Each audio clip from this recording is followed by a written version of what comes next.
Sur la place publique de Songassou, les témoignages de ce qu'était hier ce village dans la commune de Dimbokro et le visage qu'il présente aujourd'hui se succèdent sur le ton de la fierté. Tour à tour, le représentant des populations, le maire de la commune de Dimbokro, le maire de Bokanda, au nom de l'association des cadres engagés pour le développement du Grand Centre, le président du conseil régional du Nzi, Nguessan Kofi Lataye, le ministre Paulin Claude Danho, fils de Songassou, tous unanimes associent ce développement qui s'accompagne du progrès des populations de ce village à un homme, le président de la République, Alassane Ouattara. Devoir de reconnaissance et expression de gratitude. Tout Songassou et de fortes représentations de nombreuses localités de la région du Zi, admiratifs, lui traduisent leur reconnaissance et magnifient la grandeur de l'homme. On a reçu le bitume et on est heureux. Le développement n'a pas de couleur, n'a pas de parti politique. Et ce que le président de la République fait, c'est normal, c'est bien. On l'apprécie. La route est bitumée aujourd'hui à Songassou. Les 3 villages qui suivent, je vais parler de Ibimoulossou, Djankro, qu'on appelle aussi Akesemossou et Feteassou, auront aussi leur part. Et nous tous, nous devons aider le président de la République à réaliser nos rêves. Songassou a pris une bonne longueur d'avance sur les autres villages de la commune de Dimbokro, jusque dans la région du Zi. Dernier acquis de cette localité traversée par la nationale qui relie Dimbokro à Bongouanou, le bitumage des voies d'entrée dans le village. 3 km de bitume au total revêtent les principales artères bordées de caniveaux, lesquelles portent désormais un nom. Avec l'adressage de ces rues et ses nombreux bénéfices en termes d'infrastructures répondant aux besoins de ces populations dans tous les domaines du développement, Songassou, selon Paulin Claude Danho, apparaît comme l'exemple achevé de la vision du président Alassane Ouattara. Vision traduite en action avec pour aboutissement la qualité de vie dans nos contrées et le bien-être des populations.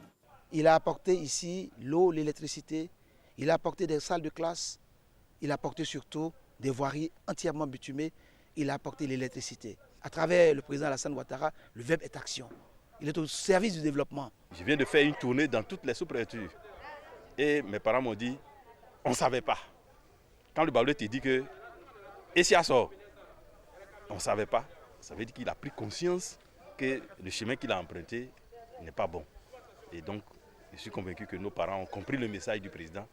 C'est leur frère, il veut nous aider à sortir du sous-développement. Un gigantesque hommage régional doublé de la reconnaissance de tout le Nzi au président de la République est en préparation.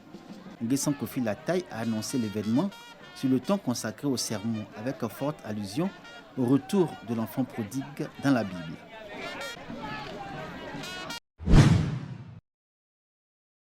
L'Association des femmes juristes de Côte d'Ivoire, AFJCI, et l'Université Jean-Laurent-Guédé, UJLOG, collaborent ensemble depuis 2010 pour trouver une solution à la question de l'apatridie dans le pays. La matérialisation de ce travail collégial vient d'être faite à travers la signature d'un partenariat.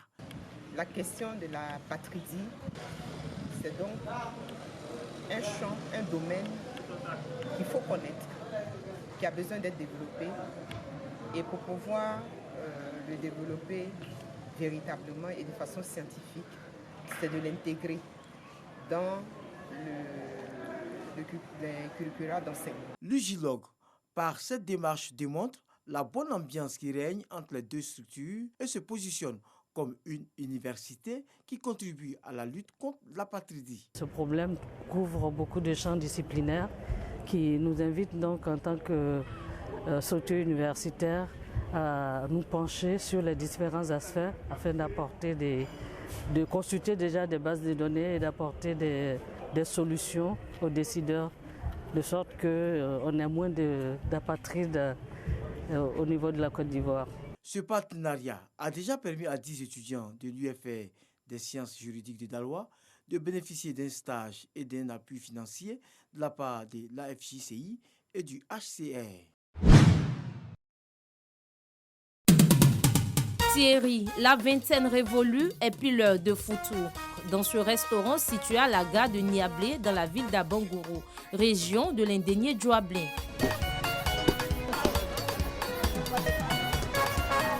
Originaire du Ghana, Thierry qui exerce cette activité par passion et pour subvenir à ses besoins. pile en moyenne 3 marmites de 5 kg par jour. Son revenu, 1500 francs CFA. Donc je pile bien, il n'y a pas bout dedans. En tout cas, tout simplement là, essaie de piler bien. Foutu là, si tu piles là, il y a l'argent dedans. Est-ce que si je gagne mon argent, moi je aussi. Comme Thierry, ici dans les restaurants, le foutou est pilé par des hommes qui viennent pour la plupart des pays de la sous-région. Il s'est quitté Ghana et venu piler foutou avec Côte d'Ivoire. Il cherche l'argent. On fait ici pour des bruits, pouvoir manger, pour régler notre problème un peu. Donc les autres, les jeunes qui sont là, il n'y a qu'à nous regarder aussi, pour faire comme ce que nous on fait à ce moment-là.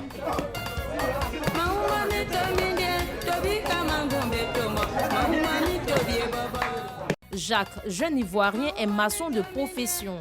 À ses heures libres, il vient aider sa sœur à piler le foutou. C'est un plaisir pour moi. Si pile, je gagne un peu de jetons. Je prends pour m'habiller, pour les déjeuner aussi. À la gare de Niablé, la particularité des restaurants demeure ces hommes qui s'adonnent à cette activité. Pour ces restauratrices, les hommes pilent mieux que les femmes. Ici à la gare, les hommes la pilent parce qu'ils peuvent piler vite plus que par rapport aux femmes. Parce que les femmes n'est pas c'est des fois pour piler comme ça.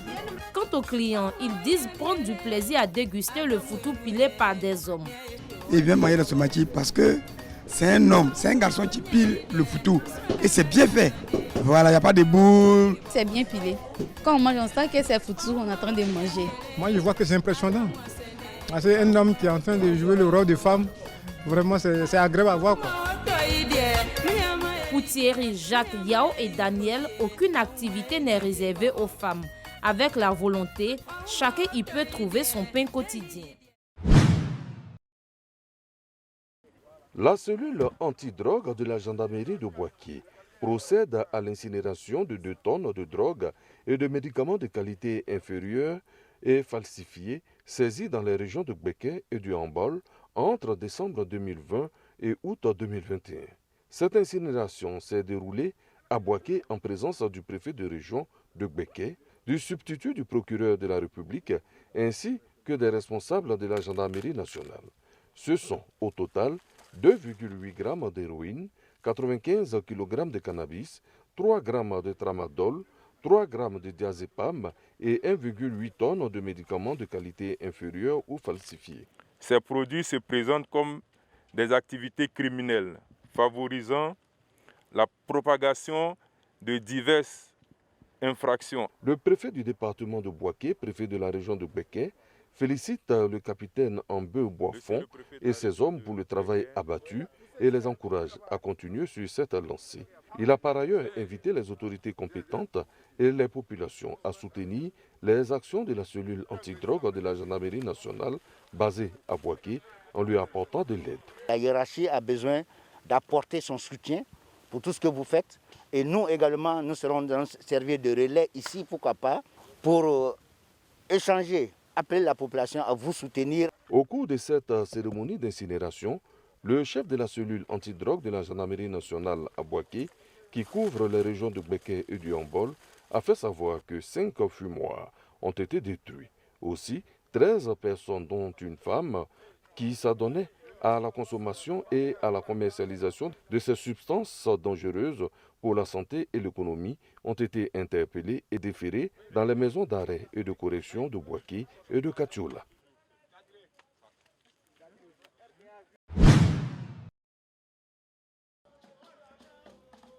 Pour cette finale du concours de contes et légendes, il était une fois, le centre culturel Jacques Kaka de Boaké a fait son plein.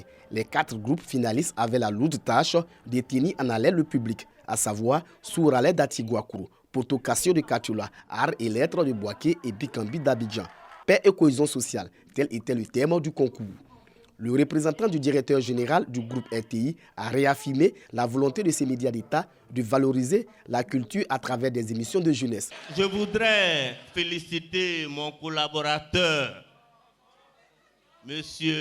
Yeo Zoumana. C'est lui qui a demandé à ce que nous puissions faire revivre cette émission. C'est une émission au service de la Côte d'Ivoire. C'est par vidéoconférence que le ministre Mamadou Touré, parrain de cette compétition, s'est adressé à la jeunesse. Le président de la République souhaite que la cohésion sociale soit donc le fondement donc, de notre pays et valoriser notre culture, compétit à travers donc, des chants, des contes, etc., concourt à l'atteinte de ces objectifs. En tout cas, félicitations aux uns aux autres et que le meilleur gagne. Lassina Ouattara a quant à lui appelé les populations de Bouaké à s'y faire vacciner contre la Covid-19. Vous savez, le président Ouattara a mis ces vaccins pour nous protéger, pour nous vacciner. Je vais faire bientôt une caravane. Je vais venir jusqu'à Bouaké pour sensibiliser la population de Bouaké. Les spécialistes du conte et spectateurs expriment leur joie de voir cette émission éducative et révélatrice des talents renaître. Aujourd'hui, après 20 ans, s'il était une fois revient, c'est une joie. D'abord pour moi-même, et puis la deuxième joie, c'est que la fédération qui vient de naître, voilà, vient d'avoir une émission. Quelque chose qui concourt à la culture de la Côte d'Ivoire et la culture africaine aussi. C'est le groupe Bikambi d'Abidjan qui a su convaincre les membres du jury avec son conte intitulé Kakatika, le nez lutteur. Ajouter un petit plus à notre spectacle et avec le groupe, toute l'équipe, on donnait le meilleur de nous-mêmes. 12 groupes ont participé au concours Il était une fois. Rendez-vous l'année prochaine pour un nouveau challenge.